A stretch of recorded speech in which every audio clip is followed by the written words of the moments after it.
The Phoenix Suns are missing the playoffs and the play-in entirely for the first time since the 2019-2020 NBA season.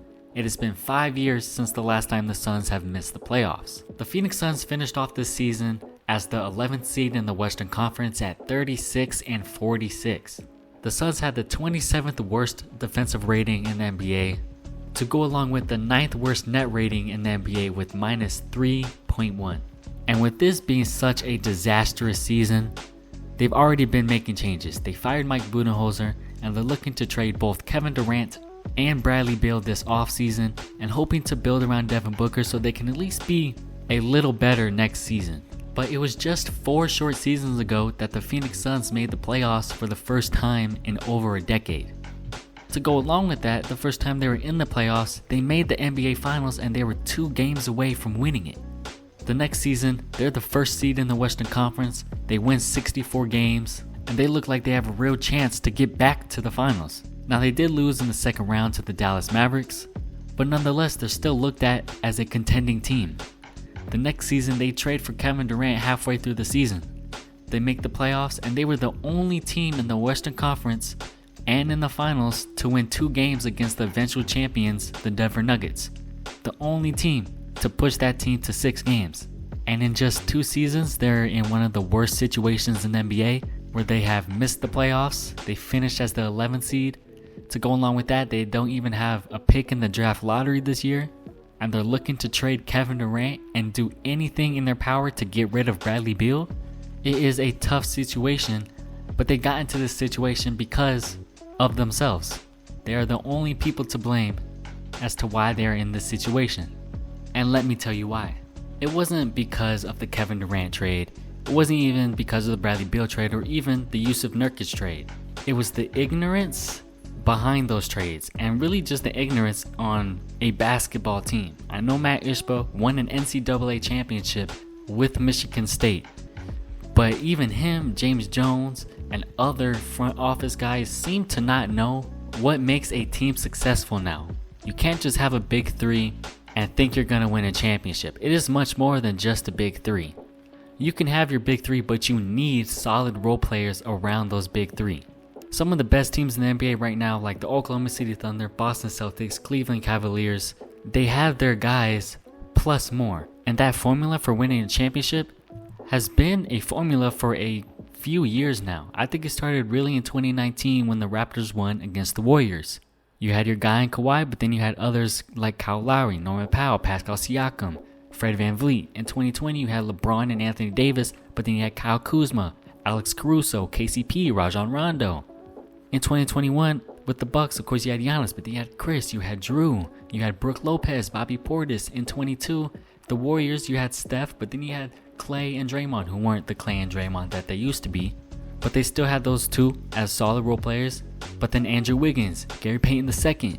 In 2023, the Nuggets had Nikola Jokic, Jamal Murray, but then Aaron Gordon, KCP, Michael Porter Jr.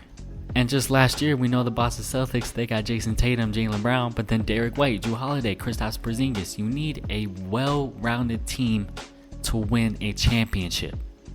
And the Phoenix Suns thought they could just get away with just having Devin Booker, Bradley Beal, and Kevin Durant. Now, of course, you can say that those trades led to the demise of this team, but I think you do the Kevin Durant trade 10 out of 10 times, even considering what you gave up. But the Bradley Beal trade was suspicious from the beginning because you think about the fit with him and Devin Booker, and also Bradley Beal's contract is insane. Not only just the amount of money he's making, but also that no trade clause. Then the trade that I think was really bad was trading DeAndre Ayton to the Blazers for Jusuf Nurkic, and they received Grayson Allen from the Bucks also in that deal. They gave up a much better center in DeAndre Ayton just because the relationship was rocky, and I think that was a really bad trade. But you could also not just only blame the trades, the on-the-court product was bad. The fit with Devin Booker and Bradley Beal was not good. The defense was not good. You're paying $150 million to 3 players, so they had no flexibility to get some other good solid role players. And even last season when they almost won 50 games with Frank Vogel as their head coach, it was still considered a disappointing season, especially after they got swept by the Timberwolves. And they went into this season, they got some point guards. It's another year of this big three. And you think maybe things would be different, and it looked different for the first 10-ish games where they were 9-1. And then after that, it was all the way downhill. There was injuries, there was bad communication. Every single aspect of basketball was bad with this team this season. And now you can blame all of those things that I just said, but it still stems from the fact that Matt Ishbia, James Jones, and the front office thought that in this era of basketball, you can win a championship with just a big three. And you just can't do that anymore. You need more than that. And in other aspects, Matt Ishbia has been an amazing owner.